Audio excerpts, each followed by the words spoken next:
These guys are ridiculous. These guys are ridiculous. Now, how about them damn Celtics? And we are back with another episode of How About Them Celtics. Sam and I are here recording Wednesday, February 28th for another episode. We're ready. We're here. We got an email today from a longtime listener, Philip. Shout out, Philip. Happy birthday, Philip, per usual. Happy birthday. Yep, was waiting for it. And he mentioned that some of the podcasts he listened to were, just basically promote themselves at the start. So we've been doing that. So we very much appreciate if you guys would leave a like on the video. Make sure to subscribe to the channel. We post Celtics videos every single day, full length, hour plus, usually hour 10 plus podcasts on Tuesday, Thursday, Sunday. Videos at 5 a.m. in your inbox if you hit that notification bell on YouTube, as well as live streams on Mondays and Fridays, sometimes Wednesdays now too, with Bobby Kravitsky. Probably be Wednesdays quite a bit going forward up till at least the start of the playoffs. Fingers crossed. And pre-game shows before every single game. So like the video, subscribe to the channel, help us reach more people, grow the How About Them Celtics community. And Sam can tell you where to find us elsewhere as well. I mean, we're on Spotify and Apple too. So if you're like, I don't know, at the gym or whatever, and you're not pulling up YouTube and sitting there watching it, you can still find us on both those streaming platforms. The pods and game recaps are there for you. So we're there probably almost every single day.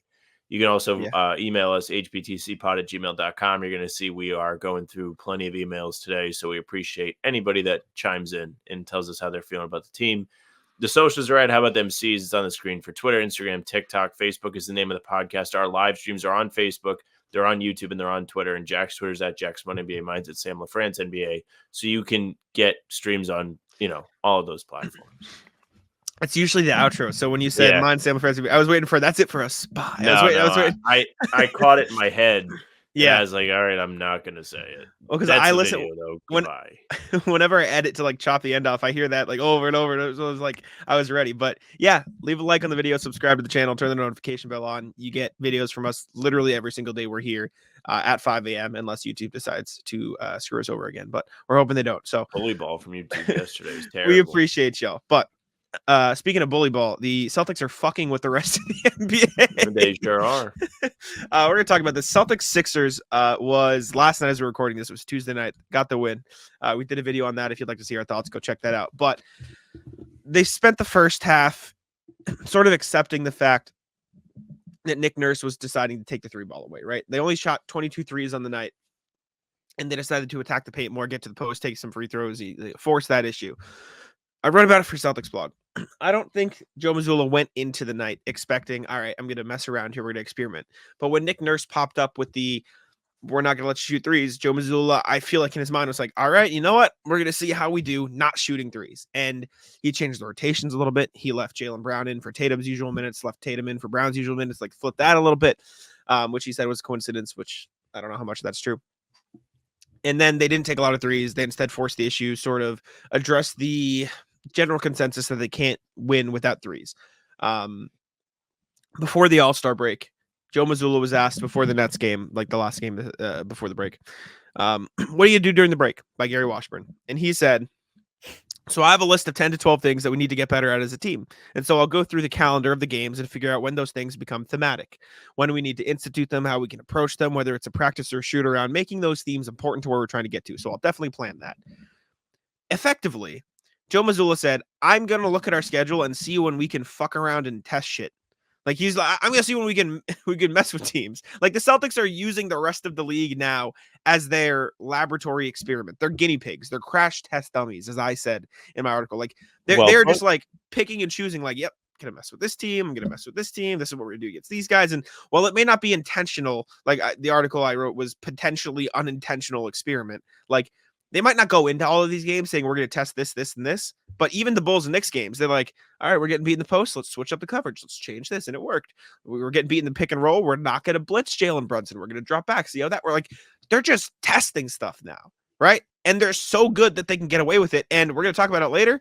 They test stuff for the first half, and then they just decide, all right, game's over. Third quarter, we're going to win now. Yeah. So they're literally just messing with the rest of the league. Yeah, you knew yesterday, or I should say Monday, when the tweet came out from Celtics PR that was like, hey, yo, Jordan Walsh is coming to town for Tuesday's game against Philly, Yeah. that they kind of had a feeling that they'd be able to have their way with the Sixers. So it doesn't seem as surprising that Joe Mazzulla was out there flipping Tatum and Brown's minutes, which you said he was like, it's just a coincidence. But all of us upstairs didn't really feel like it was a coincidence. It felt very like deliberate and planned and abnormal. Like, I don't know how many times we've all noticed that before. The fact that they only took 22 threes and still won is pretty interesting because they have made an identity out of out shooting their opponent, not necessarily only going for threes, but just getting as many shots as they can. I know Justin Turpin was telling us they actually have less shots than their opponents by 34 total shots or 134 total shots for the whole year. But you know what's As of- crazy? What he also told us, they've also taken 300 more threes than their opponents. Meaning Correct. they So have that taken makes up for it. Yeah, but meaning they have taken 400 fewer twos than their opponents, which is insane. Yeah. So that's like a big proponent of why yesterday's win was so impressive and how it was different than a lot of the games that we have seen. I mean, the Celtics shot 37 free throws in that game yesterday, and it wasn't a ref screw job type thing. Philly got into foul trouble because they had no answer for the Celtics inside. Kristaps Porzingis got himself 12 attempts. Jalen had 11 or 10, and Tatum had 11. They just made it a point of emphasis to get inside. You told me this several times now. They shot 80% at the rim, which I keep asking you for the number. I finally remembered it. 80% at the rim. And when they weren't making their shots at the rim, they also got fouled. And they put pressure on Philly's defense. They didn't have Joel Embiid.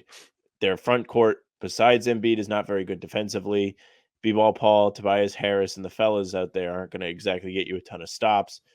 So the Celtics just picked them apart. I mean, Bobby mentioned it when we did Talk and Seas. First play of the game, switch on Tyrese Maxey, Tatum, spin move baseline, easy layup. Just set the tone right from the jump. And it's very calming to see the Celtics dominate a game, dominate a second half by getting inside. This is important. I don't think they should abandon shooting threes. I think it's a good mathematical strategy. But when the threes are not falling, which they were not against Philly, it is nice to know that you do have the personnel to dominate a game in the paint. I agree. And I think the Celtics have the personnel to do that. And so seeing them actually put it in action is good and makes you feel like they can win in other ways, which is important heading into the playoffs. And I think it makes up for their Magic game, which I talked about on Talking Seas. Like the Magic lost earlier in the season was they shot 37 free throws as well. Like Philly tied their season high. And it also, I don't think so coincidentally, was their previous lowest 3-point attempt night. Like they attempted 29 that last night or against the Magic, 22 against Philly. Those are their lowest two bottoms. So I think it shows the growth of the Celtics that they are now able to take advantage of their size and side. Also, the Magic are probably a better defensive team than this current Philly constructed unit. But I think it's progress in the sense that the Celtics are dealing with physicality and accepting that drive to the paint more. Celtics have now won 9 straight, which we can touch on here in this section as well. However, if they want to extend it, they've got some tough games coming up ahead. Next few games, they got Dallas on Friday, Golden State Sunday, Cleveland, Denver, Phoenix, and then they have a little stretch where they get a little bit easy of a schedule. Looking ahead, Sam, I'll share the screen. I'll share the schedule on the screen here. I have a question for you. Okay. I wonder what my answer is going to be. What experiments are they going to run during these games? Okay, I'm not asking the question I thought we were going to get. I'm not going to ask you how long it should be because I know your answer is they should win every game. They should win right? all the games. That I'm used to that answer. What I want to know, Sam, is looking at this schedule. This is the Celtics schedule for the rest of the season. What experiments are they going to run and when? All right. So cut off a little. I'll change it so it's back in the middle. But Dallas on Friday. I think you may see some real targeted switching post ups for Jrue Holiday. Oddly enough, like Jrue Holiday posting. Yes, like okay. I think he can overpower Kyrie. I think that's a good way to exploit Kyrie is making him play a lot of defense. He's not going to have as much energy in his legs to create shots on the offensive end. You'll see the shot start to the front of the rim. So really trying to put pressure on Dallas to play defense, I think is the way that they will try and ultimately win the game. I don't know if that's a good answer for how I think they're going to experiment. No, I like it because I think that's what they could do against Cleveland too, posting up Mitchell and Garland, like seeing if they can win that way in the playoffs. I think is important. And like you said, it is important. Like you saw them on Saturday against the Knicks target Jalen Brunson in the post. Jaylen Brown went right through him several times, and it made it so he wasn't completely a net positive. Jalen Brunson wasn't out there, could do no wrong. No, he was a target on the defensive end. It's a reason why, since Tatum has come into the league, you have seen some of the Celtics teams maybe not do as well in the playoffs as you would have hoped. Specifically, the bubble Celtics with Kemba. Kemba just became a target on defense, and it's one of the reasons why he's not in the NBA anymore. Yes, he does not have the same burst he once had, and for a 6-foot point guard, you're going to need that athleticism to be able to actually contribute in the NBA. But in today's league, the talent is so high, everybody also has to be able to play defense. And this is not necessarily going to be a knock on somebody like Jalen Brunson, but players like him, Kyrie, Darius Garland, all are on the smaller side for guards now and are not the most gifted defensively. So if you are able to formulate a game plan to exploit that weakness in your opponent, especially over the course of a playoff series, you have to do it. And the Celtics are deep enough to where if they are able to make them crack and over adjust, then they are going to just murder them with other options like Kristaps or even like Tatum, I guess, because we're not like Tatum needs to get these switches and post up. Like, no, literally pick whatever guard and post them up, whoever the matchup is. You see him do it with Marcus. All right, I'm gonna stop talking now. No, I agree, and I think they've showed that a little bit throughout the season, where they'll focus on the switches like they did against the Nets a lot, where they were just like, "Sorry, Cam Thomas, you're getting bullied." And it's not exactly the same Tim, but effectively like they pick out the weakness and they're like, "All right, you lose now." And shit, right? even like, Dame can't play defense. Well, somebody that's like what I was gonna Dame say in next. Milwaukee. So I was gonna say next, I think Golden State's gonna be a big defensive game where Dame and Steph Curry are not the same player. Like Steph Curry's on another level, but in terms of going over versus under screens, I wonder how much they'll test out having Derek White try to contest from behind while having a guard like come to the level and then rotating that. So I feel like guarding Steph Curry could at least be a little bit of a practice run for guarding Dame, even though Dame is not as good as Steph Curry, but at the same time, Dame has a far better pick and roll partner than Steph Curry does right now. So like, I don't really think you can compare Kuminga and Giannis, but maybe that's me. So I think that's going to be a thing. I think Denver is just going to see how well we can guard Jokic again. How the hell can we beat Denver? I don't think Denver is an experiment game. I think Denver is a let's go into Ball Arena and get some revenge because they played Denver well. Home. They played Denver very well. No, they last do. Time. They did too. But I think over the last couple of years, they've been pretty consistent against them as well. And I hate playing the was an outlier game card. I mean, what the hell do you want from the Celtics in that game at some point? You know what I'm saying? Like, there comes a point where you're just like, all right, like, come on. What do you want from the Celtics in that game? Maybe put the ball in the basket at the end of the game. Yes, in the last 4 minutes when nobody scored. I'm talking about defense. Yes, I'm not here to trash the defense. It was like what? That's what I was talking 99. About. Like it was a low scoring game by today's standards. That's why it was infuriating because they did the hard part. They stopped them. And it was also annoying because like they did get good shots at the end of that game too. Like it wasn't like the offense. They got terrible. Okay shots. They made some brain mistakes, and I didn't love it. But like me and the boys could have been out there trying to get baskets. It would have went the same way. It is tough. It is what it is. So just use that to adjust. Outside of that, I mean, these Washington Detroit games, they're gonna be funny. They're gonna be so funny. Well, I'm very excited. Phoenix would be an interesting one, don't you think? Because Phoenix has no depth. They added Royce O'Neal at the trade deadline, and I think he's been playing pretty well for them. But the whole story with Phoenix is they're so top heavy. All the money is in Durant, Beal, and Booker, and Nurkic has been okay for them too. I'm curious to see what they're going to do to try and exploit Beal/Booker, who are not known as the greatest defenders. Is it going to be more of a post up down low thing? I don't think so. but I think you might see some more targeted attacks. You might see them really working and doing anything they can to get those guys switched on to the stars. I think that's going to be a lot of the Celtics offense here on out is just targeting people on defense. Like I feel like that's should be a huge part of everything they do, which rightfully so. Like when you have as much talent as the Celtics do, like it makes sense for you to want to to do that and utilize that on the defensive end. I'm curious to see what other defenses they run. Like, are you going to test out more zones? Are they going to do, less 2-1-2, more switching? Are they going to switch everything? Are they going to I don't know, more drop like they did against the Knicks? They have a lot of places they can go. This second half of the stretch, literally the NBA is their lab. They're lab rats for the Celtics now as they push for the playoffs. Literally, I mean that's what they're doing. It's very funny. But all right. Football season may be over, but the action on the floor is heating up. Whether it's a tournament season or the fight for a playoff home court, there's no shortage of high-stakes basketball moments this time of year. Get in on the excitement with Prize Picks, America's #1 fantasy sports app, where you can turn your hoops knowledge into serious cash.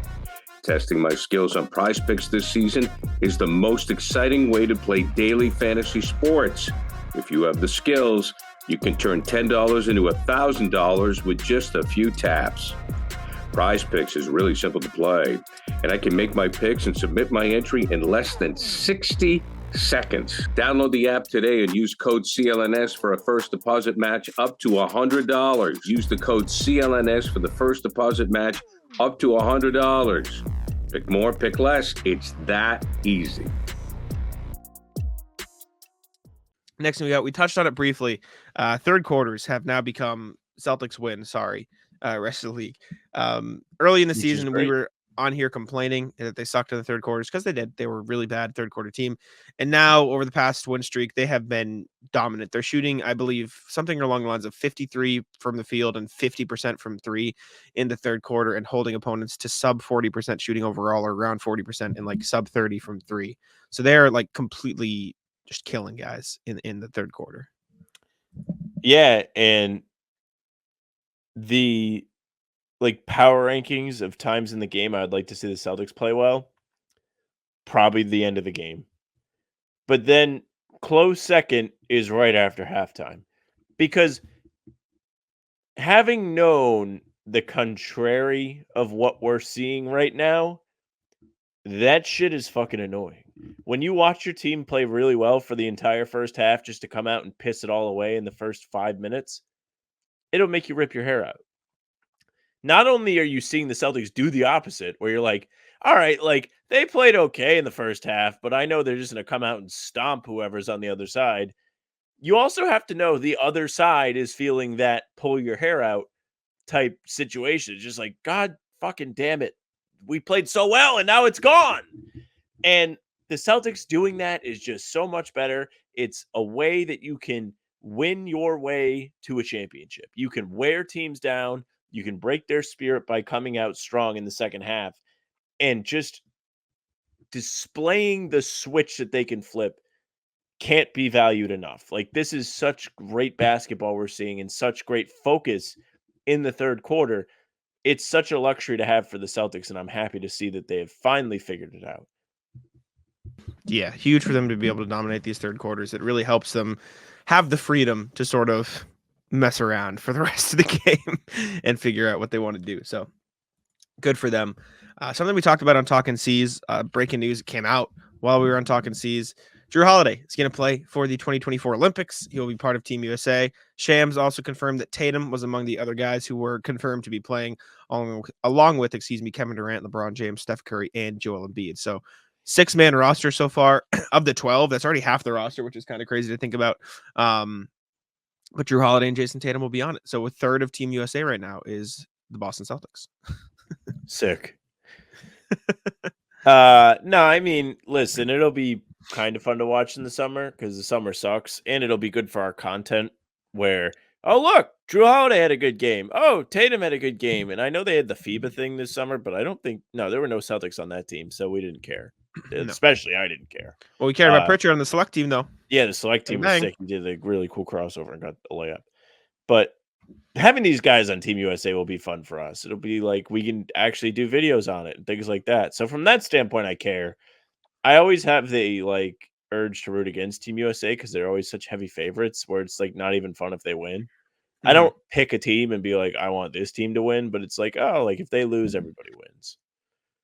So you're gonna be rooting against Tatum and Holiday this summer?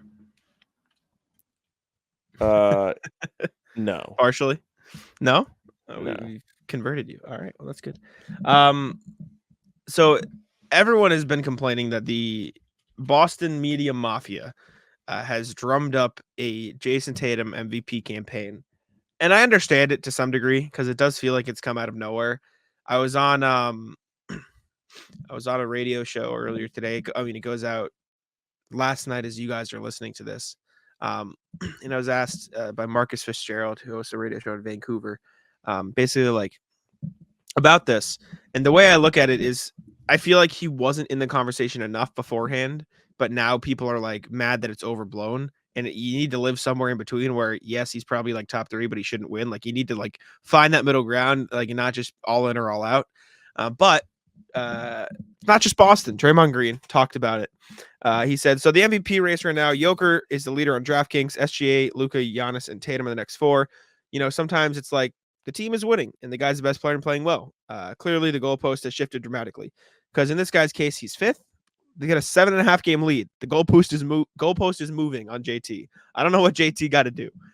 So handshake, respect. Draymond under he gets. Yeah, I think you make a really good point about like, oh, like we weren't really talking about Tatum before, and why is that? Well, I don't think Tatum was super consistent this year. I've said it a million times, and I know you said like not everyone's watching every single game, so you might not notice as much, and that's fair.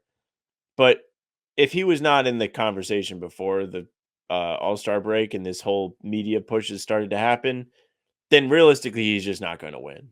It's not going to happen, and the whole in the conversation thing is such garbage anyway, because it is. It's garbage. It's not. It is a conversation because some people think he should win. That's why it's a conversation. Just because you don't think he should win doesn't mean like in the conversation doesn't mean he's not going to win. Definitely not. Just because like you don't think he's going to win doesn't mean he doesn't have a chance. That's why it's He's a not going to conversation win. because people have different opinions. I agree with you, but other people can have different opinions, which is why it's a Not conversation the voters. and not a dictatorship. The voters don't have that opinion. Some people are coming out saying, I think he should win. Like there will be people who probably vote for him for first place in MVP, which is why it's a conversation. He's a small part of the conversation, but like the fact that he's probably going to get first place votes is a reason why. It's not a dictatorship. Like just because we don't think he'll probably win doesn't mean he doesn't deserve to be like talked about as a candidate. I don't know. Like if he's not This gonna is win, this he's is a candidate. this that's not how candidacy works. There's like 2 guys that could probably win. Yes or no? Like realistically, like it's probably between SGA and Jokic. In my mind, yes, that's what I think. But other people could So have different opinions. those are the guys in the conversation. No, Nobody because else is in the our conversation. opinions. You're a moron. That's not how opinions work. not.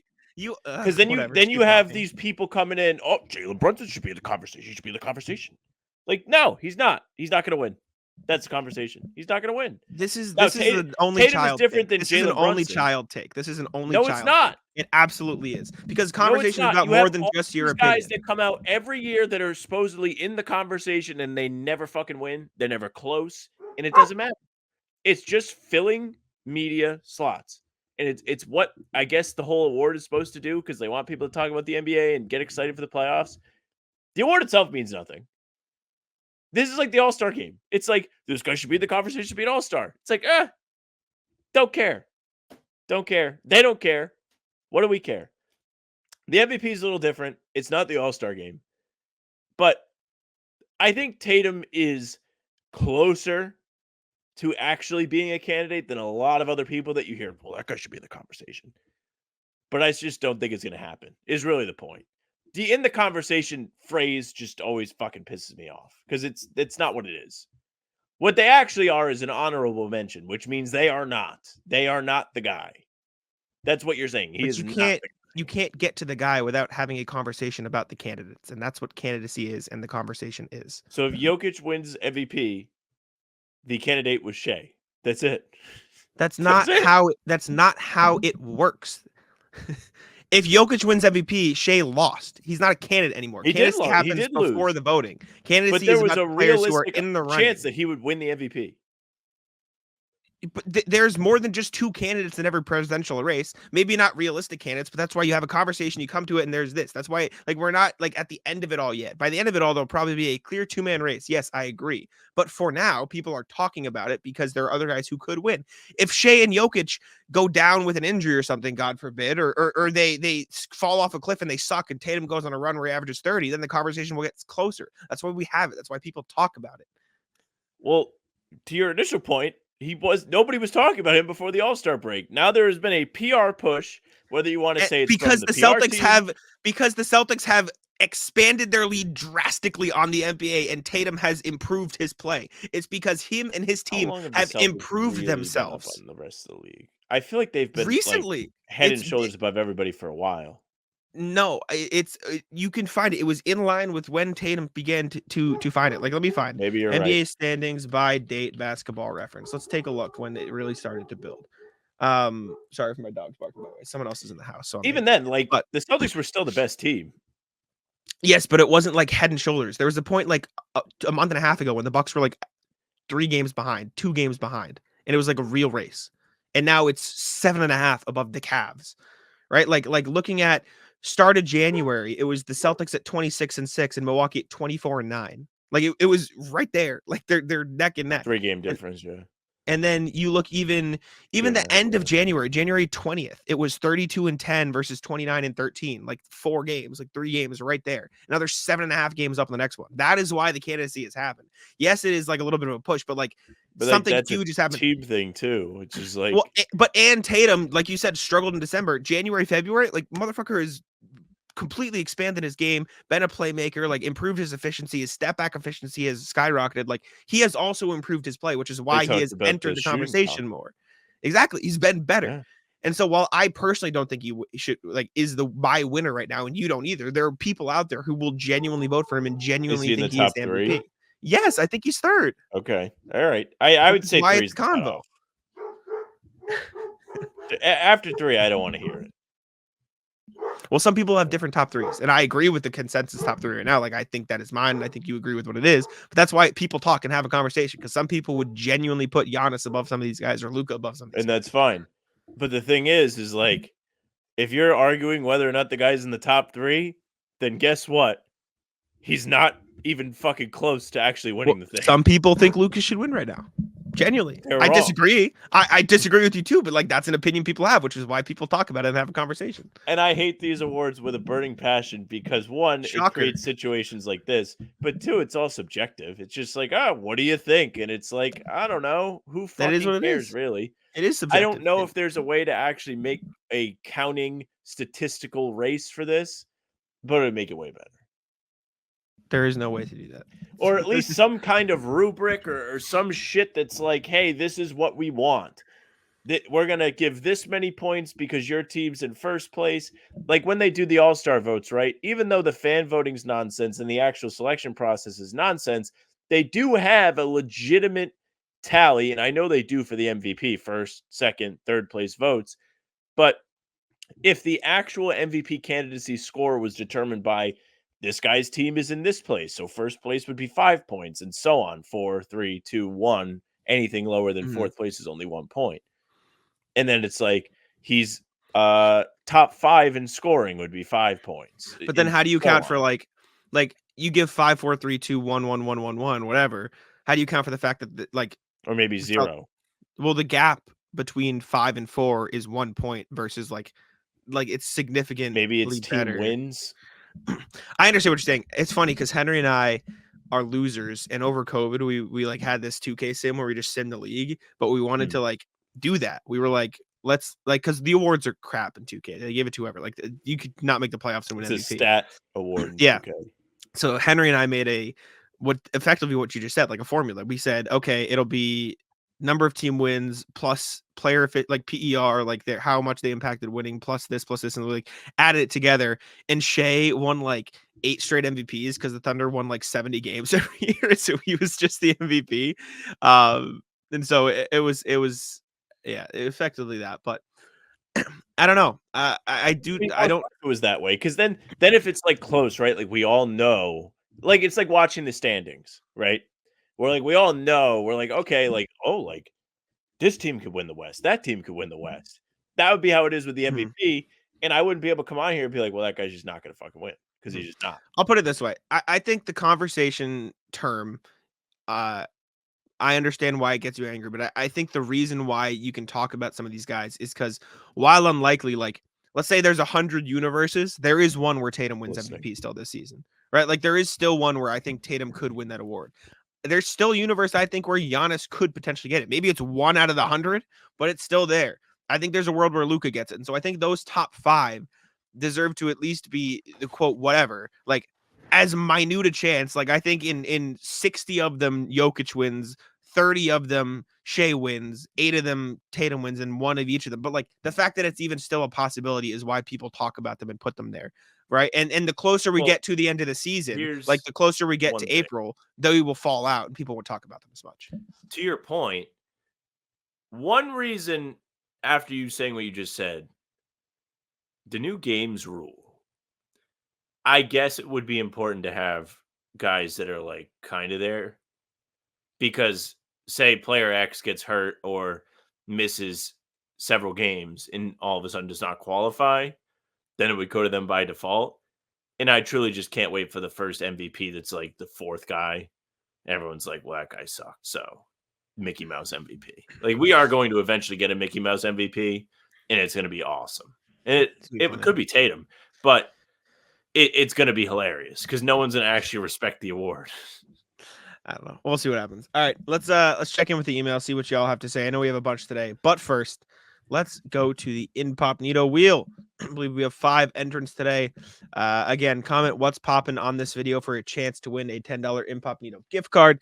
And if you won, I forget who won last episode, but send us an email. We'll get you hooked up with Incognito. So let's see what's going on here. 5 entrants. Henry is one of them. Nepotism on the line here.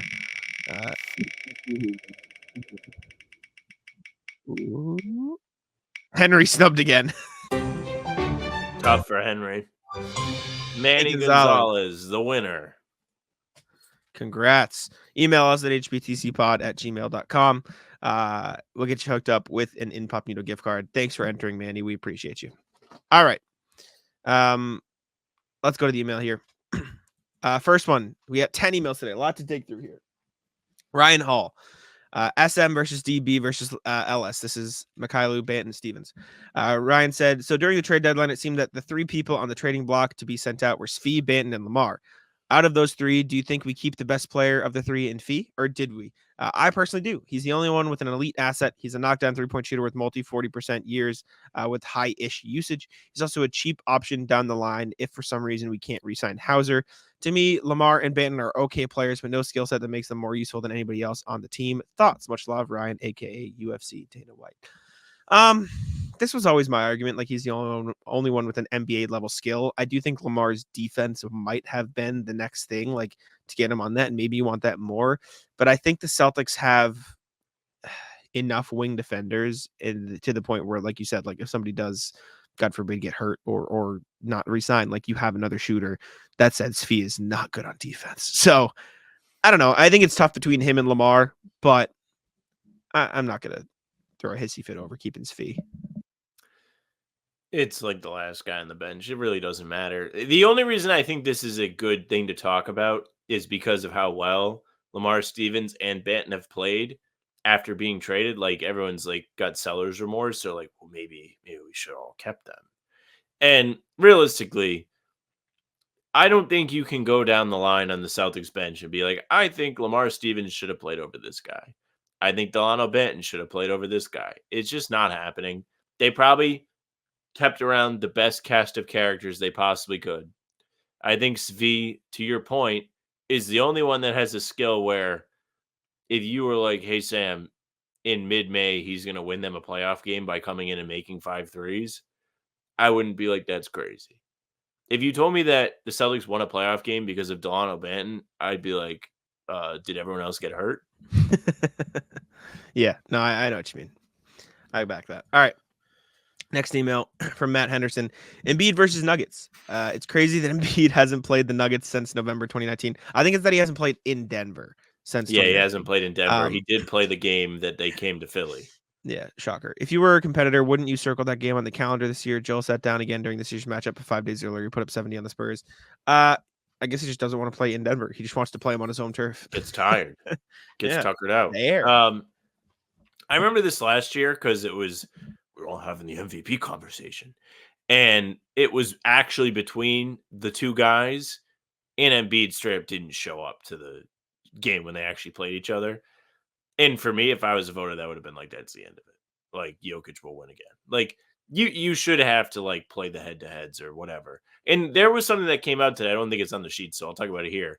That TV executives are none too pleased with Adam Silver because the Stars keep sitting national TV games, which to the like players, like, I mean, you can't control if you're hurt for certain games. And I know they put in like all the new load management rules to try and combat this, but it is like, I don't know. Embiid like not playing against Denver is but then he didn't play this year, and then all of a sudden was hurt like 2 games later. So maybe everyone gave him shit this year, and it was just not deserved. But he would maybe you cry wolf and no one believes you. Yeah, we'll see. Embiid's something, man. What a guy. What's poppin'? Soccer rules from Lucas Holanda. Hello, Jack and Sam. My first email to you guys. I wanted to share one big similarity, at least in my opinion, in 2 tactical revolutions, both in soccer, association football, and basketball. This is kind of sick. I'm excited. In the early 1970s, Dutch team Ajax. Is it Ajax? Ajax. Okay, I was close. Used this system called Total Football, credited by manager Rinus Michels. That basically which any non-goalie player can take the role of the other. This Ajax team, led by John Cruyff, did manage to win 3 Champions Leagues at the time the European Cup, and Johan himself implemented his version of this system in the 90s as manager of Barcelona, and was influenced Guardiola, Barcelona player at the time, Pep, to do the same at the late 2000s team with Messi as the main player, and continued to make a tactical impact in Bayern and now in Man City. Actually, the Netherlands football team, the Clockwork Orange, was the one to become famous worldwide for implementing the system in the 70 World Cup that they lost in the final to West Germany. I'll read the rest and we'll go over the chart. And this configuration, particularly in the pitch and how the teams that used this approach of the game resembles the concept of the triangle offense implemented by the Bulls in the 1990s. Tell me, guys, what you think about it. Best regards from Brazil, Lucas Pipolo. Thanks, Lucas. Hey, Lucas. Appreciate you. So they actually talked about this on Ted Lasso. Have you seen Ted Lasso, all of it? I haven't seen the 3rd season, but I've seen the first 2. Okay, so in the 3rd season, like Ted is trying to figure out how to strategically help his team be better, to say the least. And I think he's in some American-themed bar in the UK, and he's got TVs with 30 for 30s on, and there's also like all kinds of images about great American sports figures on the wall. He sees the 90s Bulls and essentially is brought back to this football strategy through the triangle offense. So almost reverse the way that Lucas presented it to us. And this is absolutely a great way for the Celtics to play offense. It's with the specific talent levels on this team being so high where everybody can kind of fill everybody else's role. There's no reason why you shouldn't be able to play basketball like this. And on a defensive note, their rotations, you have to imagine, take similar form to this, where, I mean, all of the NBA has defensive rotations, but everybody's just kind of covering everybody's back if something goes wrong. Yeah, it makes sense. It is kind of what the Celtics have done on defense this year, in large part. Like the rotation. Is that what you just said? It is indeed. Sorry, I'm sorry. I'm trying to respond to an email. I've got something happening tonight that I need to respond to in the middle of this, so I'm multitasking. But yeah, like the way the Celtics have rotated this year is Jrue Holiday the freedom to do whatever the hell he wants, and that's what he's doing. And so I wonder how much of Joe Mazzulla's meeting was learning more of that versus learning more of off-ball cutting on offense. Like, what do you think was his goal? Like, because this feels like it's probably a part of it. Like his meeting with Pep, specific thing. Yeah, well, because Pep was a part of this. I think part of I think part of it is really learning how to excel as a team, which could be this. But soccer is such a team-based game, and it's a very slowed down version of basketball with more players to me. Much less scoring, of course. But ball movement is still the key towards actually creating successful offense in both sports. We talked yesterday, I think at the game, just to us like individually about, do heliocentric teams in basketball actually work? And the consensus answer was not really. You can be kind of good, but you're never going to be the best. We've seen Harden's teams be really good, get to the conference finals, go to game 7 against the Warriors, but never got past them. We've seen Luka's teams go to the conference finals. Who was the last guy we talked about? I forget. It was somebody, might have been relevant to yesterday. I don't know. Regardless, the takeaway was the basketball is best if the ball moves. Soccer is best if the ball moves. It has to move because there's so many guys, there's so much space to cover. That is the quickest way to build up an attack. So if you're playing basketball, it's the quickest way to move the defense around. Even if you're playing man-to-man, guys are spaced off of you if you are 2 passes away, etc. There's still movement that has to happen within the defense to make sure the coverage is right. So do you think this applies more to offense or defense then, in your opinion? The graphic looks a lot more like defense. But I agree. But do you think Joe was talking more to Pep about offense? I think this is an offensive strategy, meaning the way soccer is played, it is positional. Defense in basketball is positional. You are guarding a player or you're in a zone. The whole point of this is to make sure you can cover the guy's back if he passes the ball and moves.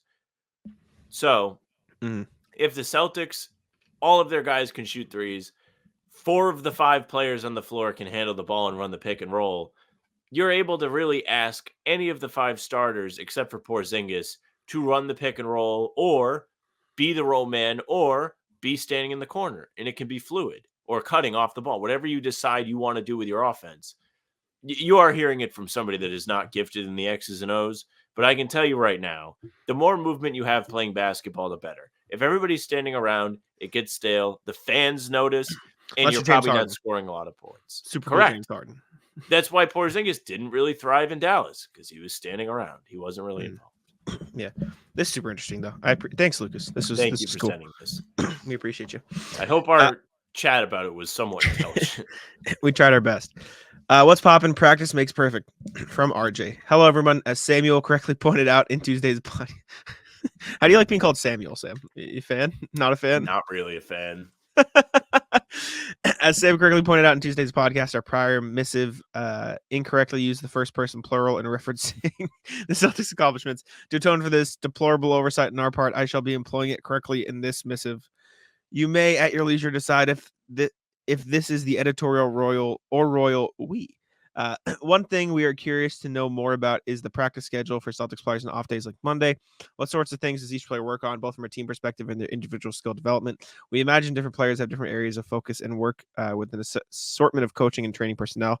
If you could perhaps lay out their activities in a, quote, daily calendar format, we would be grateful. As an aside, if you choose to recite our letter to your audience in a mock British accent, we would be greatly amused, but we shan't hold it against you if you did not. I absolutely did not. Please further note, as a kindness, Jack, we decided to include our usual alliterative flourishes. We hope this means your approval. Wishing you and all of HBTC realm continued good health. We remain. RJ Johnson and what smart are you, Venom? Pretty much everyone. Saying we for you? We are RJ? Unfortunately, I don't really have an answer to your question. We don't get to watch practice.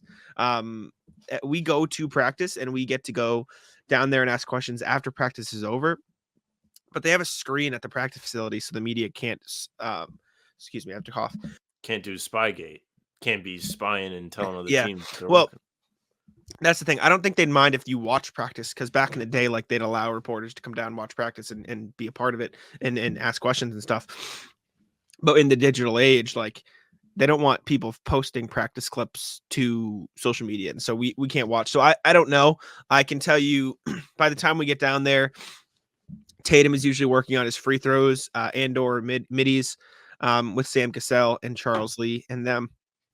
Derek White is usually working with Matt Reynolds and Um, What about the Who guy with the else? crayons? What is he up to? Who's he Ky- bothering? the crayons. The Who's crayon crayon? hand guy that has the big Oh, that's sets of Coach Buck. crayons. That's Jermaine Buckner. He works a lot with he works with Tillman. He works with Jaylen Brown sometimes as well. If you don't know, when yeah. you go to the Celtics games, you can obviously, especially as media, if you get there early, these guys are going through their little drills to get better. And, part of the coaching, I guess, challenge is finding a way to make it difficult for the best in the world at playing basketball with you defending them. So Coach Buck has these big, fat crayon long hands that he has, like Rock'em Sock'em robots, that he can just reach out and be Wemby, pretty much. So I'm a big fan of the crayons. It's very funny. He works with Kata too. He works with some of the big men, as does DJ McClay. He works with some of the bigs. He's usually working with KP. But yeah, by the time we get down there, Derek is usually still working. Tatum's usually still working out there. O'Shea will sometimes talk be about putting some of the other guys. Lazy will be bums don't actually want to win. Well, we just don't see them. They're probably doing it after we're gone or before we get down there. Nah, I mean, those guys are always working. They wouldn't be where they're at. Especially this team. These guys are so dialed in and committed to the long-term goal. They want to work. But yeah, sorry we don't have a more concrete answer for you there, RJ. This email segment, this is terrible, by the way. But this email segment is just us stumbling through today. I'm coughing, everyone. I'm sorry. Asher says, about Sam. What happened to Sam's face? It's not about me.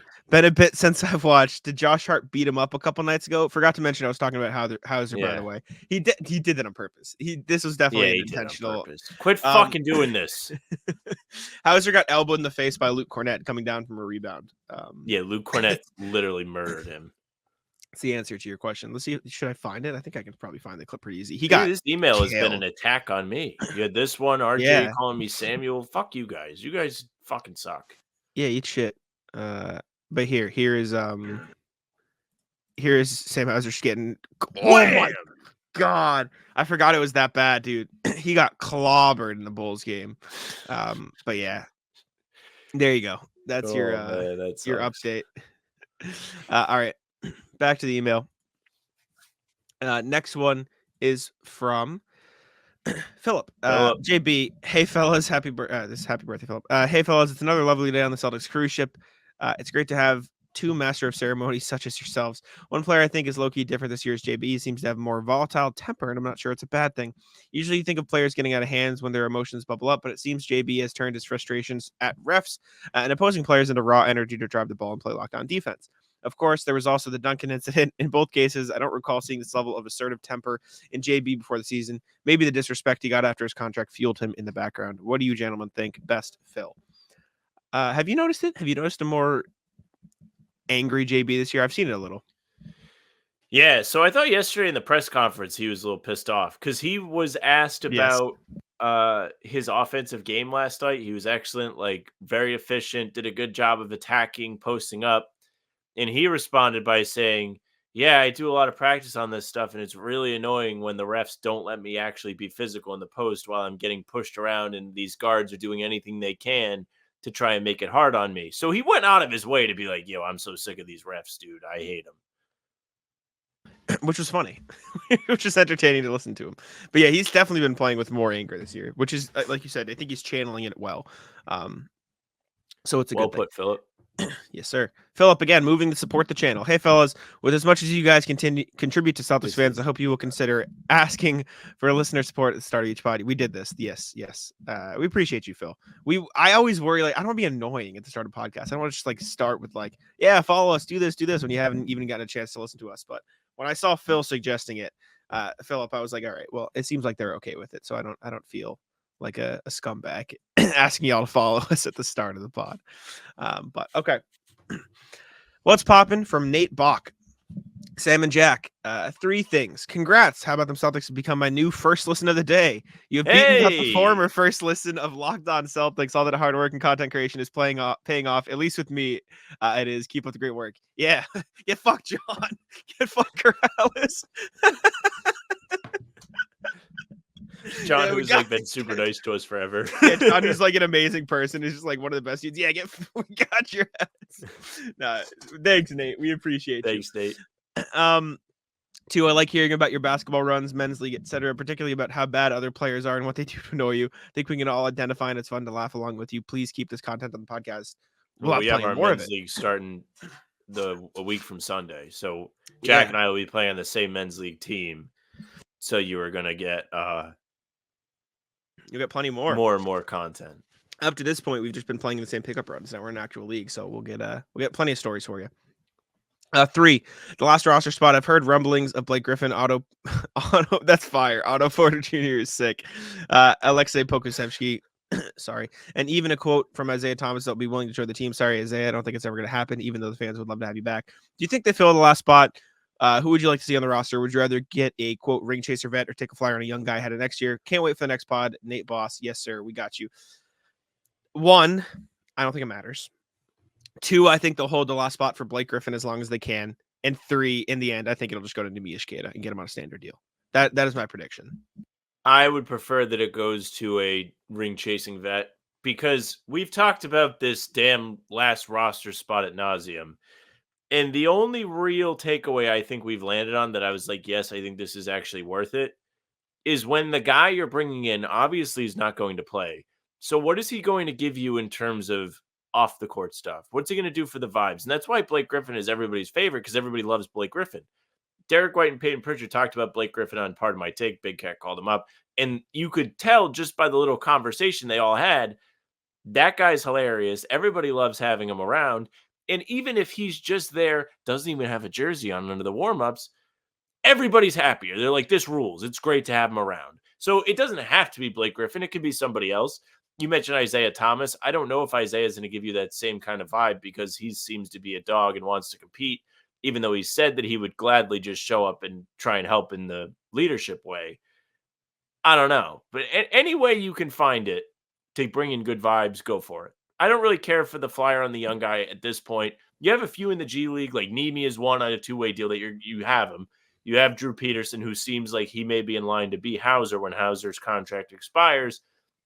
And, of course, Jordan Walsh, who has that long, long wingspan that I did not know about until like a couple days ago. 7 foot something. Yeah. It's crazy. I will say also thank y'all for the comments of your Blake Griffin dunking views. You guys seeing him dunk. Those fun. I enjoyed reading those. All right, next thing. From Nate Buck again, Nick Nurse is an abomination to coaching versus Celtics. Fellas, the past 5 years or so, I've hated watching the Celtics play Nick Nurse coach teams. His stupid facial expressions, sideline antics, and crying to referees are all infuriating. We can all remember the game in the bubble when he stood in the corner and positioned himself to look like an open shooter. Tatum passed the ball to him, turnover. Some say that is why he is a good coach. Apparently, he has to do these kinds of nonsensical behaviors to be a good coach. I love all the Nick Nurse hate in the link below. I know you can't do anything with the video on the podcast, but if you get to watch it another time, enjoy. It's from the Awful Coaching channel. Wow. The video is titled, for those wondering, Nick Nurse is an abomination to coaching versus the Celtics. It's phenomenal. I saw this video pop in my recommended feed today before Nate's email. I just want to watch the first 10 seconds. I don't care if this video gets like demonetized because the first line that I heard was like maybe cry. Okay, You can pull hear it it. up. Let me know if you can hear it. What is Buddy Hield doing here? Yep. You have to have someone rotate to the corner anyways. So come all the way over and then double baseline. What are you waiting for? Like, again, you rotate to the corner, then Tobias Harris to the wing, who right at the top of the key, and Maxey would end up top on Derek White. Why are you waiting to double here? And the rim. This will just forever. I would sit here and watch this entire 7-minute video on the street on the pod, but I don't think that's good content, so we will not. But that was all time. So. I'm gonna watch that video later too. All right. Last email. I may actually start watching that channel after that 10 seconds because I admittedly don't know a lot about the X's and O's. I can watch a basketball game and be like, they're playing good basketball, they're not playing good basketball, but I can't tell you a whole lot about what they actually are supposed to be doing. As you saw when we did the little soccer email, I was like, I had nothing for you. But, I mean, as somebody in the past that has been a big, I think Nick Nurse is the biggest rat of all time guy, respect. W. I was in the same room as W Nick for Nurse you. yesterday. I was shook. I said nothing. I should have been like, you're a rat, but I didn't. I bit my tongue. Get you kicked out. Imagine if I said that. Everyone would be like, what the fuck, dude? Disaster. All right, last email from RJ. What's poppin'? Inconceivable. Morning, guys. Another Tuesday night game on TNT against the division rival. Another victory, right? Well, not quite. Every win means it was a good game, of course, but let's give Nick Nurse and Philly their due. They came in with ICU Sixers and found a way to flummox the C's for the first half. The second half, Boston came out and applied the lessons they learned in the first 24 minutes to eventually defeat Maxey and his ragtag band, of the hiccups. Jokes are made about the Celtics, quote, playing with their food, but this game reminded me of the epic sword fight scene in The Princess Bride, where the two opponents seemed evenly matched until the moment the man in black calmly states, I'm not left-handed either, and goes on to frustrate and defeat Inigo. The Celtics are that good. It does feel like the Celtics are playing lefty. What people often forget from that movie is that Inigo and Fezzik, they've been the best swordsman, the strongest fighter, and they've reduced their current status by not finding ways of challenging themselves. That sort of reminds me of the past few almost but not quite Celtics teams. While they achieved remarkable regular season greatness, for whatever reasons, they just fell short of their ultimate goal. So far, this year's team has not fallen prey to basking in the glow of their own accomplishments. Masterminding is all about Celtics' own man in black coach Mazzulla, who has studied soccer and cinema instead of swordplay and wrestling. Sometimes his banter with certain members of the press reminds me of Carrie Elwes' dry retort to Wallace Shawn. Truly, you have a dizzying intellect. Why this particular ramble? Because just as players can get bored of success, members of the media can too readily fall back on the storylines they've been wanting to write about rather than reporting the story that's in front of them. It becomes easier to try to show off or stir drama than just do the work. If the Celtics stay on their current course, I suspect we'll see more of these sorts of mediocre articles between now and the start of the playoffs. Not from you two, though, which is why I keep coming back from to HBTC. Keep up the great work and be well.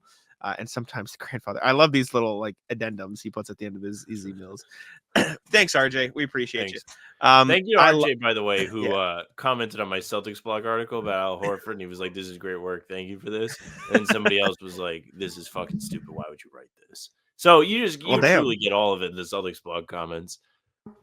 You always get it all. I was thanks, like, wow, RJ. that's hurtful. I didn't feel great about this at first. Now I'm really sad. We appreciate you, RJ. Thanks for the emails as well, guys. That was dope. Seeing that many emails is super cool. So thank you. hbtcpod@gmail.com. Send us an email. All right, let's go to the NBA section. Let's see how teams have been playing. Let's see who is where. Let's see how far ahead in the Eastern Conference the Celtics have gotten themselves. All right, NBA standings. Time for my Podly type into Google while the dogs bark in the background at the man in our house fixing the fireplace. All right. Tell them to get out, dude. Here we go. That's what they're trying to do. Celtics sitting atop the Eastern Conference with a healthy lead.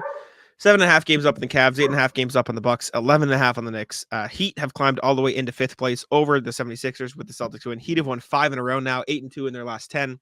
Cavs are back to their winning ways, 2 in a row. Bucks have won 3 in a row as well. Raptors, first 3-game win streak of the season. Did you see what happened because of that, Sam? They said, let's go. What are they getting, a pizza party? Well, earlier in the season, in December, Darko Rajakovic said, when we win 3 games in a row, I'm going to take everyone out for dinner. And they hadn't done it till now. So now they will get their pizza party. Courtesy of Darko, who's going to foot the bill, was the whole point. Nothing worse than the party pizza for your pizza party at school. Are you familiar with the party pizza, Jack, or no? Have we had this conversation? A big block of like square pizza slices? Yes, that is just sauce. Yeah, it's bad. The Rhode Island pizza. Yeah, not a good product. Bad. No, not a good. I agree. We always had it at CCD when I was religious growing up, when I was thrown into church. Forcing religion on the podcast. Not at all. I am not religious in the slightest anymore. Respect if you are, but I have not gone to any of that anymore. I knew that CCD, at least in my town, was, I don't want to say a sham, but when they called it off for the Super Bowl, I knew. Well, they canceled CCD for the Super Bowl. Sham. They I canceled don't think I've heard anybody call anything a sham in a very long time, but it is one of the better ways to insult an operation. I'll tell you that. I mean, they canceled my CCD class for the Patriots playing in the Super Bowl. Like, I mean, come on. Like, come on. So I know you know this story, but I don't think I've told it on the pod for a while. So we have a lot of new people that are not familiar with this story. The last time I went to church that was not for a funeral. was for Game 6 of the 2020 Eastern Conference Finals. It was on a Sunday. Went to church, wore my Celtics polo, and they lost. It was devastating. What was game? It was game 6. 6 of the Heat, right? Yeah. 2020 bubble. Yeah. And you haven't been back. Haven't been back. No. All right. Check with the rest. Eastern Conference. Wizards, Sam. 12. Wizards. 12 in a row. Pistons. When did the Pistons play the Wizards again? Do they have another game? They won. Pistons won. No. I know they won. But when do we? I'm going to look it up so you don't have to. Oh, I don't think they play them again. I think they've already played them. Oh, no. I'll double check my work, but I'm doing it right now. March 29th. Yes, I was wrong. April 14th, Pistons' last game of the season. They play Wemby. That's going to be a big one for lottery odds. Something tells me Wemby won't play in that game. Why? It's the last one of the year. All right. Western Conference. Timberwolves have won 2 in a row. Thunder up to 6 in a row. They're 8-2 in the last 10. Nuggets have 3 in a row. Clippers just lost one, but they're still up there fighting for a top 4 seed. Suns, Kings, Mavs, Warriors, Lakers, all fighting in that next realm. Kings are slowly sliding 5-5. Warriors 8-2. They're playing well. And then the bottom of the West is at the bottom for a reason. They're terrible. It's tragic down there. Yeah, the Kings sliding kind of sucks for them. It's what you expected this year because it felt like the West got a little bit better. Phoenix probably got better. The Pelicans got better. The Clippers got better. Denver won a title. Mm-hmm. Minnesota and OKC. Well, OKC was bound to get better, but I don't think anybody thought Minnesota would be this good except RJ. And it just kind of added up to the point where, oh, yeah, the Kings have to fall below at least some of these teams, and they've slid down to 7th. So that kind of sucks for them. They were an exciting team to root for last year. I was excited about them going to the playoffs. It was cool that they finally had a playoff series for the first time in forever. Mm-hmm. Hopefully they get another one this year, and hopefully it's a competitive one. Mm-hmm. Yeah, I'm excited, dude. The Western Conference playoffs, like, are you dislike the play-in or like the play-in? I forget your thoughts on the play-in. I don't really care for the play-in, especially like when it like gives the Lakers another avenue to get in. Like I remember the first play-in was, well, the Celtics were in it, but also the Lakers played the Warriors, and it was like, all right, like this is kind of fucking stupid. The Lakers just shouldn't have gotten the playoffs, plain and simple. Because they had to win 2 games to get in the play-in or get in the playoffs. Yeah. Did they? No. I'm sorry. No, they were 7 to 8 game. They were the 7th seed, so they would have been in anyway. I need to stop talking. Anyways, the play-in is going to be very interesting this year because like 7 through 10 are all playoff caliber, teams. So it'll be fun. And I was listening to front office show with Keith Smith and Trevor Lane. They made a good point. Like, how mad are you if you're the Timberwolves? You work your ass off all year to finally be the 1 seed, and you just get like Steph Curry, Luka, or LeBron in the first round. You got to be not very happy. Yeah, I would be none too pleased if that was the case. It doesn't sound very fun. Yeah. All right. Moving away from the standings here. Next thing we got is Joel Embiid could potentially return in March. This is from Woj. He said it on an ESPN show. I forget which one. There's too many of them. But basically said Embiid could be back in March. He said that's the goal. Said, quote, I think there's some hope that they can get him back in the court sometime in late March. And I saw a quote tweet on Twitter that says, if the quote hope is to get him back late March, that doesn't leave me a ton of confidence in their ability to get him back to where he was beforehand by the playoffs. It's like Robert Williams. When I hear hope, that it's just them being like, shit, we got nothing without this guy. He better get back. Yeah. As we saw yesterday, they certainly could use him. Brutal. Kind of sucks we only got to see him play the Celtics a couple times this year. Didn't get to play the Garden at all. You want to see him beat him more? I just think it like makes the games more fun. Like yesterday was great and all, but it would be more fun if he played. 100%. No, I agree with you. Okay. Next thing. Speaking of fun, the Hornets have signed Aleksej Poku. Poku's on the Hornets. I saw all of Hornets Twitter saying, "Wow, the vibes have turned around. It's fun now. Like there's messing around. They're bringing in fun guys. The Grant Williams Pokusevski front court is going to feed families." That's from me, not Hornets Twitter. I hope they feed Poku. Yeah. And then they proceeded to lose by 50 to the Bucks. But yeah, Poku in Charlotte, Hornets getting murdered by the Bucks like that. The Grant Williams miracle playoff push is over. They're dead. Time to tank. Yeah, they were The going to make the Hornets- playoffs. The Hornets are sneaky in a better spot, though. Like, Grant's playing well for them. Brandon Miller's been playing great basketball. Trey LaMelo Mann. will be back next year. Trey Mann has played well since joining them. Like, they have things to actually be excited about. Like, if you look at them versus looking at the Wizards, if I was a Wizards fan, I'd be heated. I got to watch Jordan Poole fumble around out there and throw up air balls. I'd be That is devastated. Do you have you seen Toy Story? Yeah. Which have you one? seen all of them? Like, I have not seen 3 or 4. Okay. Well, there's a scene, one of the concepts of 3 or 4 is like Andy gives his toys away to another girl and like he's like passing it down or whatever, right? Like he's going to college and so he gives his toys away. And I don't think I'm gonna be able to find it. It was him giving the toys away, and it was Andy is the Thunder. The toys are the Thunder bench. Sam Presti handing his toys to the Hornets. Like, here you go. Here's Trae Mann, Vasilij Chichet, and Poku. Like, here's your 15 through 17 guys. Here you go, Charlotte. Guys And they've all use. and they've all Because played our like really team's well. Too good. Yeah. So I thought that was super funny. Literally, no, they just fucking handing him scraps. Like, here you go. Have fun with this. That was phenomenal. But yeah, Poku, now a Hornet. I don't think he played last night, but yes. Next thing, Trae Young got finger surgery. Now I'm gonna preface this. Anytime you have to go under anesthesia, like I don't like it. Like, it freaks me out a little bit, like just being knocked out and completely unconscious for surgery. Yeah, it doesn't seem. What'd you get? Like wisdom teeth out or something? Wisdom teeth. Yeah, that's what me too. But Trae Young had finger surgery, and while I completely understand and can sympathize with the idea of being scared about surgery, him tweeting made it through with like this image after finger surgery is just like it's a funny visual. Fucking died. I'm very glad he's okay. Look at him.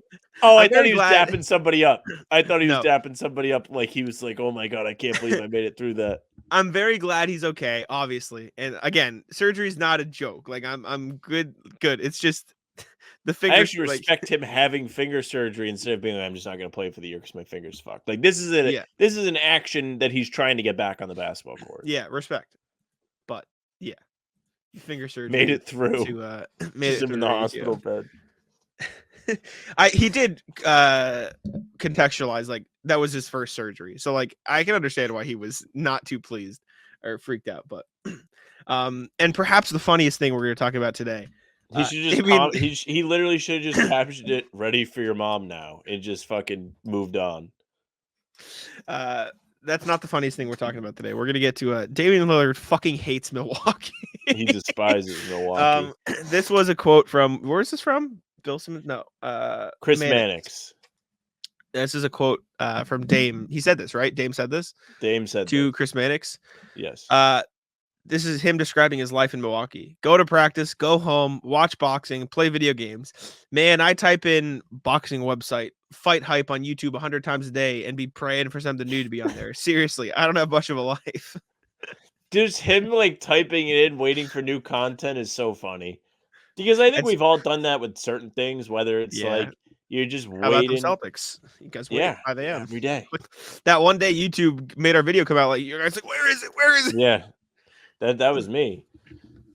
Maybe if he just subscribed to us, he would have content every single day. He wouldn't have to worry about Fight Net or whatever, Fight Hype being This is all time though. This is so funny.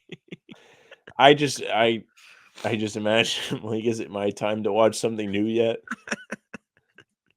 Oh my man, wanted to be in Miami. Page. Now he's in Milwaukee. That's such brutal. Like, don't feel bad. Dichotomy. I feel bad I about the understand divorce. that, but- Don't feel bad about this. He fucking hates it out there. He can't do it, man. He's struggling.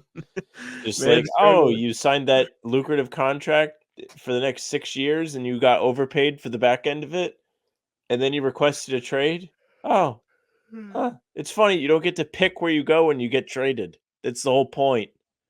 That's why you go into free agency. And I get it. Portland got assets back. Yes. But the whole summer thing was just annoying. That's all. Dame's not a fan. All right, let's go with Ratless, Sam. Would you like to kick it off? What you got? We'll ratless YouTube, and you can jump in on it too. Fair. Yesterday, I woke up to a message on our Twitter account from RJ saying, "Hey, no video this morning. Are you guys okay?" And it turns out that YouTube was having some sort of issue where I guess whatever video you upload just doesn't show up for everybody.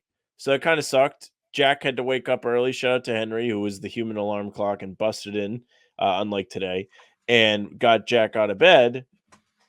Jack fixed it, found out YouTube was having a universal issue and it was not just our problem. But yeah, kind of fucked our video from yesterday. Definitely not as many people would have seen it. I mean, more people would have seen it if it was up at 5. Listen, I'm so mad at YouTube because, well, you I think your first instinct was this motherfucker didn't upload the video. Well, I mean, if someone's like, "Hey, the video's not up," what am I gonna think? No, you're not wrong, but I texted you back. I'm like, I was like the angry like receipts guy. Like I fucking posted it. I don't know what the fuck you want from me. No, I mean, I was like, okay, yeah. Then something happened. I didn't see RJ's message to the pod account because it was like answered and it didn't pop up as like unread. It is hilarious that he said, "I hope y'all are okay." Yeah, he's like, "I hope you didn't die." That is great. Yeah, no, YouTube, like I got on support with them and I waited through a line of like 150 people, and by the time I got up there I explained the issue and their entire response was like, "Yeah, we're aware of it, we're working on it." Anything else? I'm like, no, but like fucking fix it. Like, what do you mean anything else? I just ended up having to re-upload the whole video, and it's up again fine now, but I think it fucked the viewership a little bit, so appreciate y'all who tuned in. But yeah, YouTube definitely ratless there. Ratless mopeds or fake motorcycles. So I was told Sam this yesterday. I was driving into the garden on like not on the highway yet though. It was just in, like the back roads of my town getting to the highway. And I was going through a green light and I see a guy on my left. So this was 2 lanes here. Left was left turn only and my lane was going straight or right. So I was going straight. This guy in a little moped thinks the rules don't apply to him. He's trying to pass me on the left. I'm like, it's left turn only. Like you can't be there. And so I sped up to get past him. So he went behind me and excuse me. And then there was a red car in front of me turning left. I don't know why I had to specify it was red. This car in front of me turning left. And so it was like pulled over to the left side of the lane. So like people could get around it while it's waiting to turn. And I'm about to like go around it and turn. The moped speeds by me on my right. Like, just because you're a fucking rink-a-dink shitty moped doesn't mean you don't have to follow traffic rules. I could have killed you. I was half a second away from speed, like going around this car and running you over. Like, and I wouldn't have felt bad about it. You're an asshole. Like, it shouldn't be on the road. I don't think this thing was street legal either. Like, this wasn't a motorcycle or a bike. This was like a off-roading dirt bike thing. Like, that shouldn't have been on the street. So, ratless that like the people who on motorcycles who don't think they have to follow the rules of the road. Same thing for bicycles who can just feel like they can run red lights and go around you. You remember when I was behind a school bus and a fire truck the other day? There was a fucking bike on my ass. Like, get out of the way. Like, I hate bikes. Get the fuck out of here. Anyways, yeah, I got angry. Ratless, this guy on Twitter DM'd me. He was really fucking mean. So my Twitter account in my bio, I have a bunch of things. One of them is avid knower of ball, just because it's fucking stupid. That's funny. And I get a DM request yesterday, and I'm like, oh, I wonder what this is about. Maybe somebody read something I wrote or something like that. And this guy just goes, I wouldn't say avid ball knower. Fraud. The fuck? Fucking heated. Did you respond? No, I didn't respond. What do I care? Well, I want to say, like, I don't know why he messaged you. I probably tweeted something mean about the Knicks. I don't know. Wasn't a Knicks fan? Do you have confirmation? No, it's like some account for a podcast. I really don't know like what team they support. Irrelevant. That's cool. Losers. I remember when I wrote 6 followers. Yeah, bum. I remember when I wrote for Hoops Habit for Fansided, I would write trade proposals and I get a ton of like go jump off a building. Like, this sucks. You're terrible. Like, you laugh, but like genuinely, I wonder if I can find them. They're probably pretty far down. I remember writing a DeJounte Murray trade article that everyone got mad at when he was on the Spurs, and then he got fucking traded. And I was like, oh, look at that. It's almost like I knew. It's almost like I knew that he should probably eventually get traded. Let me see. Not for nothing. You've been pretty spot on with the, hey, maybe this guy will be on the Celtics. I try my best. I do, in fact, try my best. Let's see. I don't think. God, I have so many, so many emails. Hoops have it. I think it was in that era. God, this is gonna be way too hard to find, isn't it? But yeah, no, I just remember one in specific, and I usually respond to them too because once you like, oh yeah, let's see, your trade ideas are so ass that the narrative you push for big market teams to get stronger while pushing assets that don't equal. You don't deserve to be an NBA beat writer. Go right for the Knicks. At least their fans will care for your pipe dreams. And I just responded, thanks! ! There was one.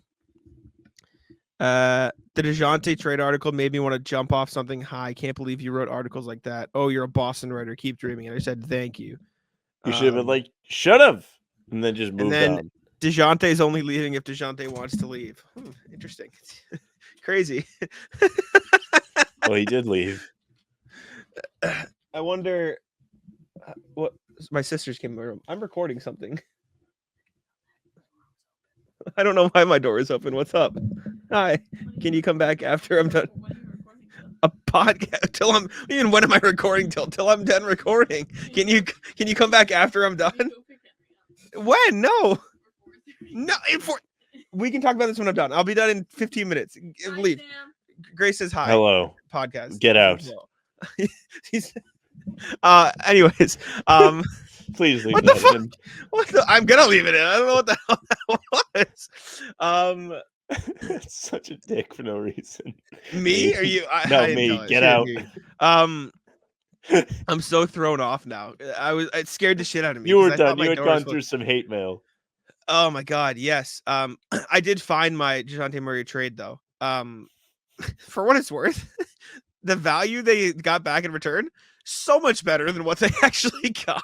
Like I had quickly Obi Toppin, Cam Reddish, and 2 firsts and a pick swap, which is like way more than they got. Yeah, not bad. I had PJ Washington, Book Knight, and 3 firsts. Because it was like fresh off his All-Star season. And then I had Lou Dort, Poku, Theo Maledon, and like 5 firsts because they can overpay. Like they got 3 firsts and Gallifucking-Nari. What do you you're a moron. I overvalued it and you're just getting mad. Anyways, yeah. Cool. Rat list DMs people who like get mad at me. Yeah. Very cool. Rat list. So I talked to you about this in person, but I was in traffic yesterday, so I had a little bit of time to look around, but sometimes you'll be behind people driving too. And the bumper sticker crowd has always been remarkable to me, just in general, just plastering shit all over the back of your car. But my favorite of all the bumper sticker people are the people that use bumper stickers to tell you too bad that I'm bad at driving. It's like, yes, I'm going to drive 55 in a 65. Deal with it. Yes, I'm driving slow. I'm going the speed limit. Deal with it. It's like, fuck you. If you had to get a bumper sticker to tell everybody off, you know that you're doing something that is at least out of the norm and annoying. Correct. I'm not going to say wrong because technically you're going the speed limit. I will. Wrong. Fuck off. Wrong. You're being a scumbag and then being like, yeah, deal with it. Deal with it. It's like, all right, fucking bitch.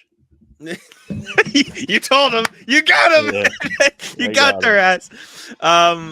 Yeah, no, I agree. Drivers, I can't do it. They're the worst. That gets me so angry. I feel like I had something else too. Rat list, the T. Just the green line is just shut down again for no fucking reason. I just took the orange on last night, so it was okay, but it was odd.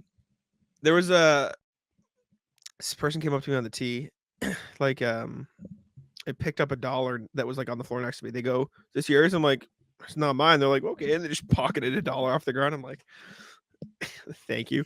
But there were a lot of characters out last night on the tee. There was this guy, like, I just had my headphones. It was one of those nights where you just put your headphones on, you look down at your phone, and you're like, all right, we're gonna keep down, we're gonna look forward, and we're gonna keep walking.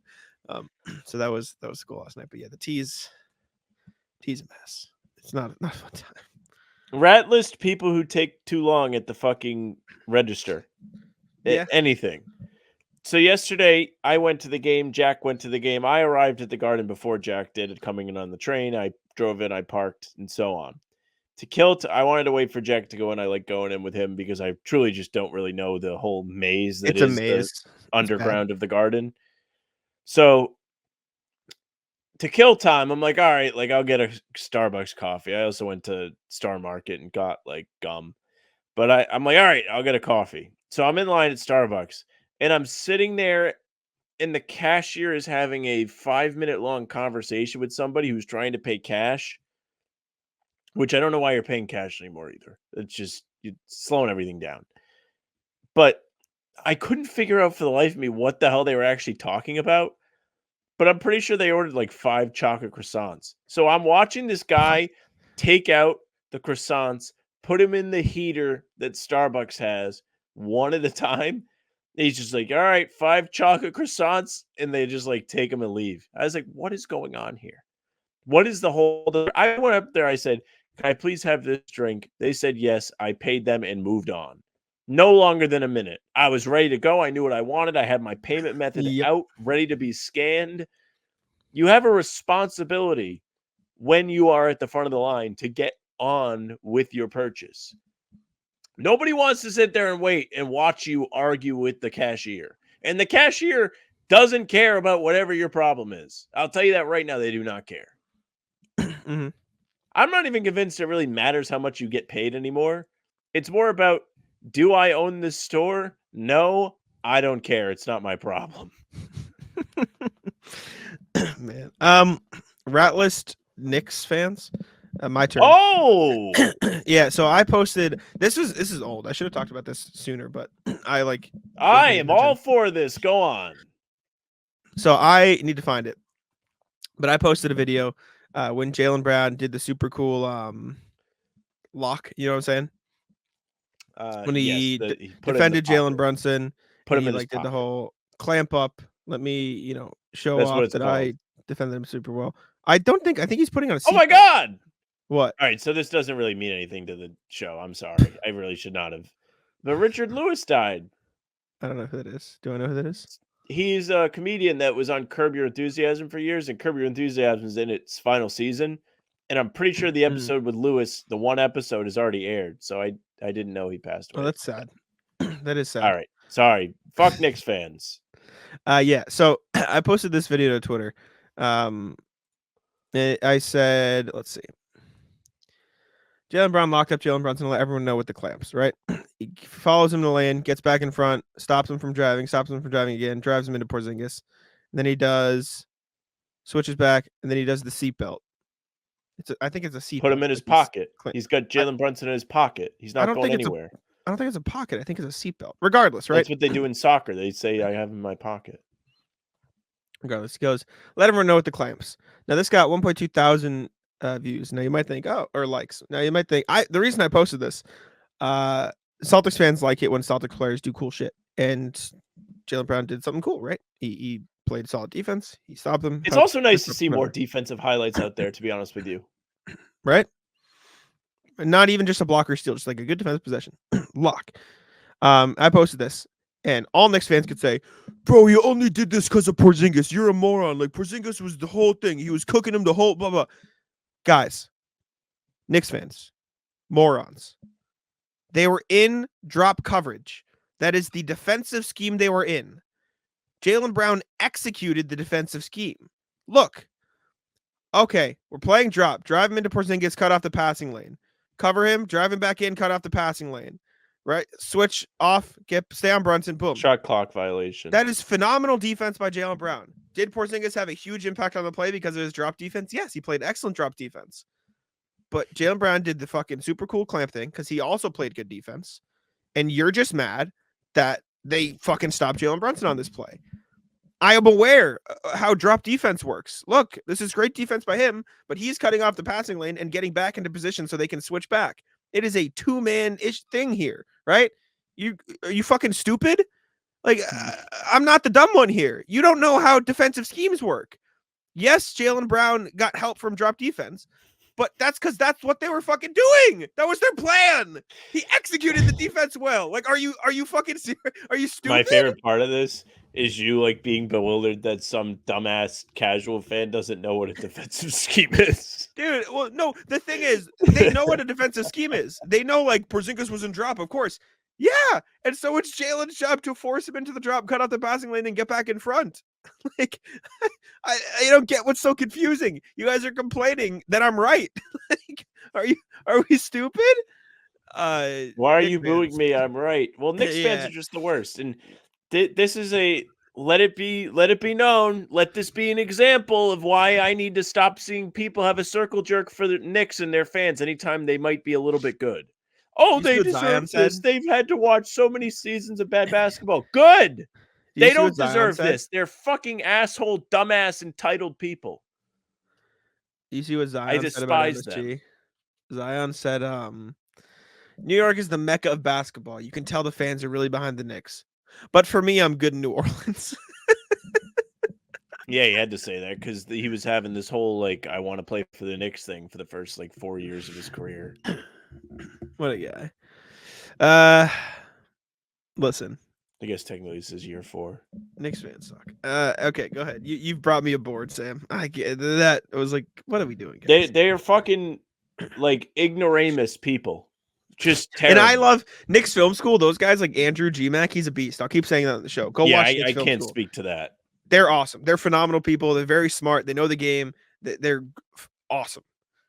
Knicks casuals. My gripe is purely with they deserve this. Can we all be happy for Knicks fans? And no. To be perfectly clear, there are also plenty of Boston casuals who are just as bad. Yeah, we talk shit about them too. Yes. So it's an equal shit talking storm. We talk shit about them too. But quit saying Knicks fans deserve it. I saw somebody that is notable on Celtics, where I'm not going to name drop them, tweet about it like a week or two ago, and I was like, what the fuck are we doing? Like, shut the fuck up. You gotta tell shut me up. after. Yeah, I'll tell you after. All right. I think I sent you this. Maybe you did. I wasn't paying attention then. All right, you got more? That's it. That was a good end. I hate I hate their fans. I hope they lose in the first round. I hope that fat fuck Bing Bong guy has a terrible playoffs. I love the Bing Bong. Bing Bong might be my favorite thing. They won a regular season opener and acted like they were hanging a banner. I love Bing Bong. I love Bing Bong. Bing Bong's so sick. That's like the one Knicks thing I like. All right. Those are the guys mad at you in the defensive comments. I know, but I like Bing Bong. I'm a sucker. I'm a sucker for a good meme. Anyways, thank you all for tuning in. We appreciate it very much. Make sure to subscribe to How About Them Celtics. Leave a like on the video. Follow us on the podcast platforms. Turn the notification bell on so you know when we're live. Video drops at 5 a.m. every morning. I'll let Sam take it out. Yeah, like we said at the beginning of the show, subscribe to the channel. Hit the bell so you don't miss any of our daily videos. We have pods Tuesday, Thursday, Sunday.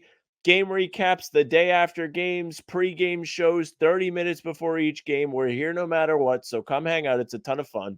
You can find us on Spotify and Apple. The audio versions of the full pods and game recaps are always there. So if you follow us, they go right to your inbox. Leave a 5-star review. Say something nice. As you saw today, everybody sent in the emails. If you want to join them, hbtcpod@gmail.com is the address to send your thoughts to. You can also reach out to us on socials at How About Them C's. That's Twitter, Instagram, TikTok. Facebook is just the name of the pod. Our streams are there. And on YouTube and also on Twitter. Jack's Twitter is at Jack Simone NBA. Mine is at Sam LaFrance NBA. It's it for us. Tic-tac-toe.